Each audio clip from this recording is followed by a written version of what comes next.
खुला हुआ है और उसमें सरपंच है वो जो मरे हुए व्यक्ति का नाम इंदिरा आवास आया है उसको दूसरों को दे कन्हैया दिया है। प्रजापति को उनके नाम से आवास को दे दिया है।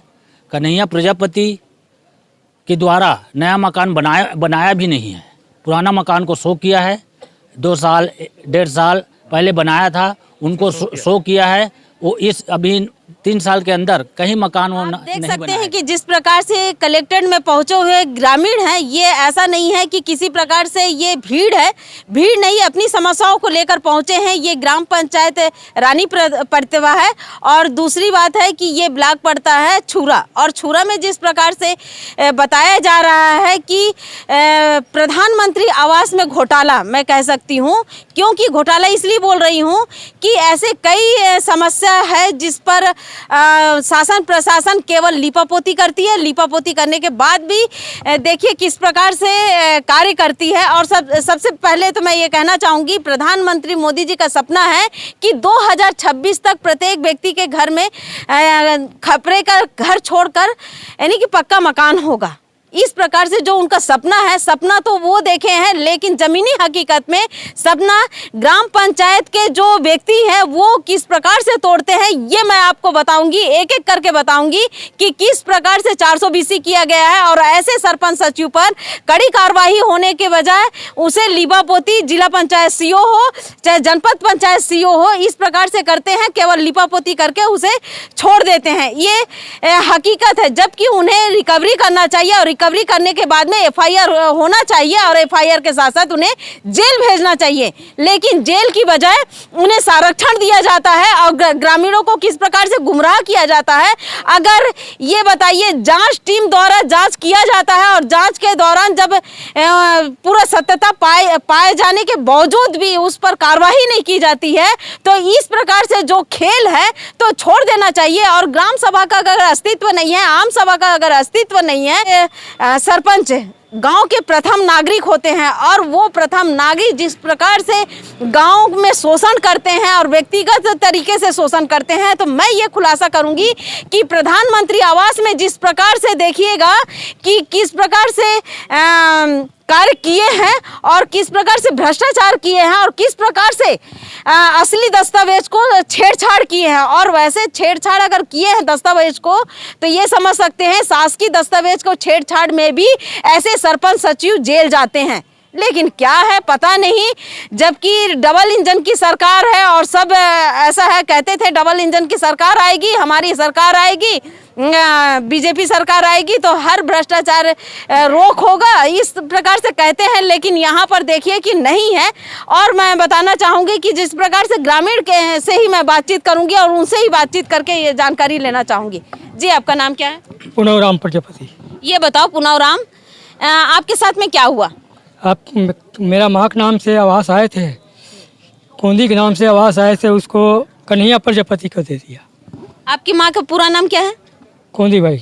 कोंदी भाई। और पिता का नाम? रमेश्वर। यानी कि उनके पति का नाम है ना? जी। आपके पिता का नाम रमेश्वर। रमेश्वर जी। तो ये बताइए कि कब हुआ ये पूरा मामला, बताइए। ये 2023 में, 23-24 में 23-24 में हुआ। और ये आवाज जो स्वीकृत हुआ था वो कब हुआ था? 23 में हुआ था। और कन्हैया लाल को कब दे दिया गया आपकी मम्मी का जो आवास था? 23 में दिया, 23-24 में बना लिया। ठीक है। और मैं बातचीत करूंगी और सबसे जानकारी लेना चाहूंगी कि जिस प्रकार से यहाँ पे देखिए ग्रामीण पहुंचे हुए हैं और अपनी समस्याओं को लेकर पहुंचे हैं, कलेक्ट्रेट में पहुंचे हैं और कलेक्ट्रेट से गुहार लगा रहे हैं कि जिस प्रकार प्रधानमंत्री आवास में जिस प्रकार से घोटाला किया गया है और 420 किया गया है, दस्तावेज में छेड़छाड़ किया गया है, इस प्रकार से जो किया गया है। जी, आपका नाम क्या है? श्यामलाल। आप लोग कहाँ से आए हैं? रानी प्रतिभा। किस लिए आए हैं? शिकायत करने के लिए। शिकायत करने के लिए आए हैं? किस शिकायत के लिए आए हैं? इंदिरा आवास, प्रधानमंत्री आवास। प्रधानमंत्री आवास के सिलसिले में आए हैं। अच्छा, आपका नाम क्या है? मुकेश साहू। साहू जी, ये बताइए कि आप लोग जिस प्रकार से आज कलेक्ट्रेट में पहुंचे हैं तो किस कारण से पहुंचे हैं? जी, हमारे पंचायत में बहुत घपला हुआ है और उसमें सरपंच है वो जो मरे हुए व्यक्ति का नाम इंदिरा आवास आया है उसको दूसरों को दे दिया है, प्रधानमंत्री आवास। प्रधानमंत्री आवास का। इसमें बहुत घपला हुआ है मैडम। अच्छा जी। तो आप लोग कलेक्टर साहब से मुलाकात की है? जी जी, आवेदन दिए उसको और निराकरण करने का आश्वासन दिया हम लोगों को। आप लोग क्या चाहते हैं जिन्होंने दस्तावेजों को छेड़छाड़ किया और दूसरे के नाम से जो आवास आया हुआ है उस नाम को छोड़कर दूसरे के नाम में दे दिया गया है, तो क्या चाहते हैं, इस पर कार्रवाई क्या चाहते हैं आप लोग? निष्पक्ष जांच होनी चाहिए और जो दोषी है उसको जेल होनी चाहिए, एफआईआर होनी चाहिए, हम लोग की यही मंशा होनी। एफआईआर होनी चाहिए और जेल जाना चाहिए। जी जी बिल्कुल।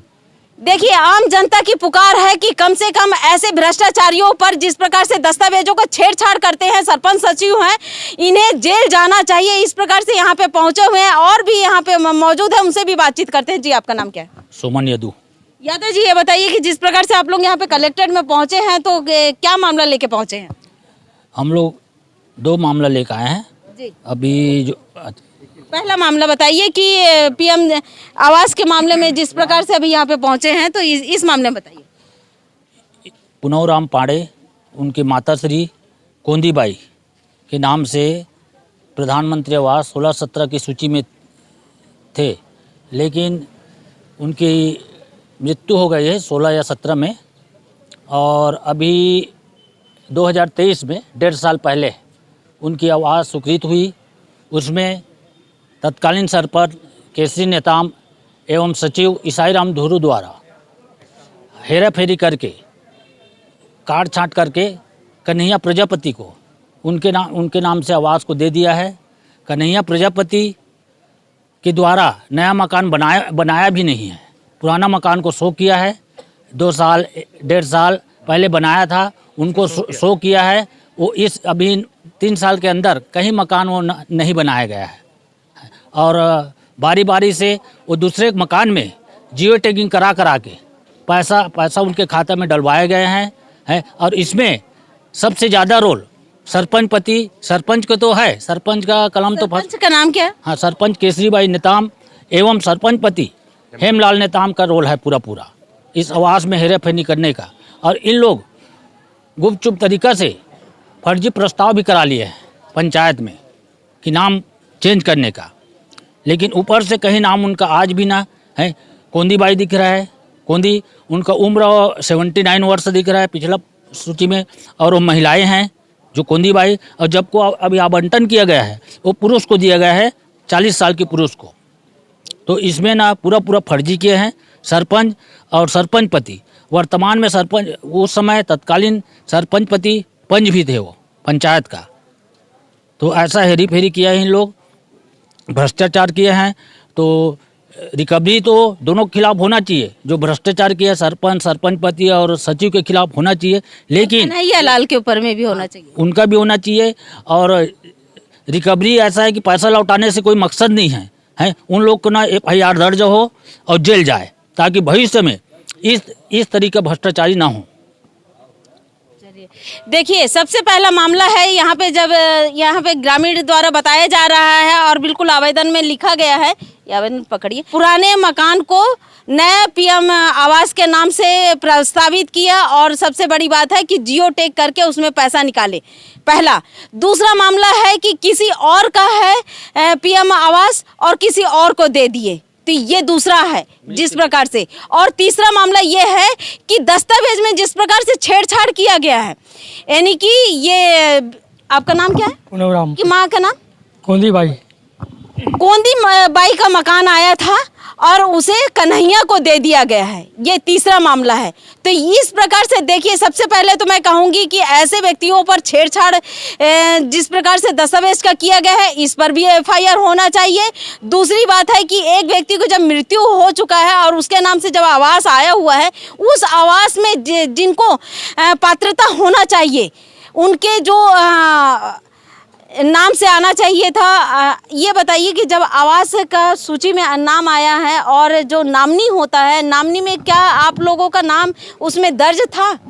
नहीं, पता नहीं, अभी तक के मुझे पता नहीं बता है। नहीं बताया। तो सबसे पहले मैं ये कहना चाहूंगी कि जिस प्रकार से पीएम प्रधानमंत्री आवास में घोटाला और प्रधानमंत्री आवास में दस्तावेज में छेड़छाड़, प्रधानमंत्री आवास में जिस प्रकार से लेन देन का मामला भी है। क्यों लेन देन का मामला इसलिए बता रही हूँ कि जिस प्रकार से इनकी माताश्री का आवास आया हुआ था, उस आवास को दूसरे के नाम से दे दिया गया है।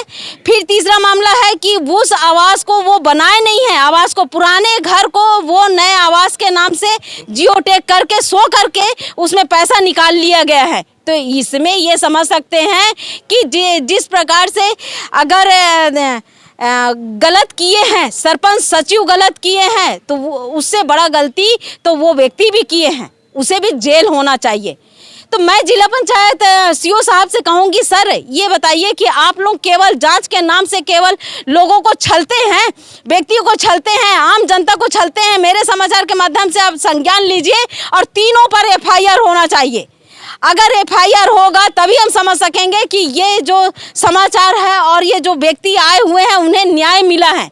नहीं तो आप लोग केवल अपना जांच कर रहे हैं। इस प्रकार से करते करते कई बार पब्लिक आ जाते हैं और दस्तावेज का छेड़छाड़ में भी आप लोग किसी प्रकार से कार्रवाई नहीं करते हैं और पब्लिक फिर एक हद तक आने के बाद में जब न्याय नहीं मिलता है तो वो शांत होके चुप होके चली जाती है। यही तो आप लोग चाहते हैं कि प्रशासन की लचर व्यवस्था इस प्रकार से है कि आम जनता केवल एक बार नहीं 100 बार यहाँ पे पहुंचेगी, फिर भी उनकी काम वहीं का वहीं रहेगा और किसी प्रकार से काम नहीं बढ़ता है। क्यों ऐसा है कि व्यक्ति को आने की जरूरत क्यों है? एक आवेदन अगर लगाते हैं, उस आवेदन के तहत में आप लोगों को इतने व्यक्ति को आने की जरूरत नहीं है। आप लोग ये जो आप लोग टीम गठित करते हैं ना, इस प्रकार से टीम गठित ना करिए। जिन्होंने चोरी किया उसी व्यक्ति को टीम गठित करके उन्हीं व्यक्ति को भेज देते हैं। जैसे जिस जनपद के व्यक्ति के द्वारा इस प्रकार से किया गया है, पंचायत के द्वारा लिपापोती किया गया है और वहीं के जनपद पंचायत के प्रतिनिधि को भेज देंगे, वहाँ के अधिकारी को भेज देंगे। उनको तो खुद ही मालूम है कि किस प्रकार से सरपंच सचिव किए हैं। क्यों आप लोग जो दस्तावेज को क्यों ऐसा छेड़छाड़ करते हैं और इस प्रकार से जब दस्तावेज को आप छेड़छाड़ करते हैं तो ये इस पर कड़ी कार्रवाई होनी चाहिए। कड़ी कार्रवाई के साथ साथ ऐसे व्यक्ति को जेल होनी चाहिए। मैं हूं दीपिका, आप देख रहे हैं धरोहर संदेश।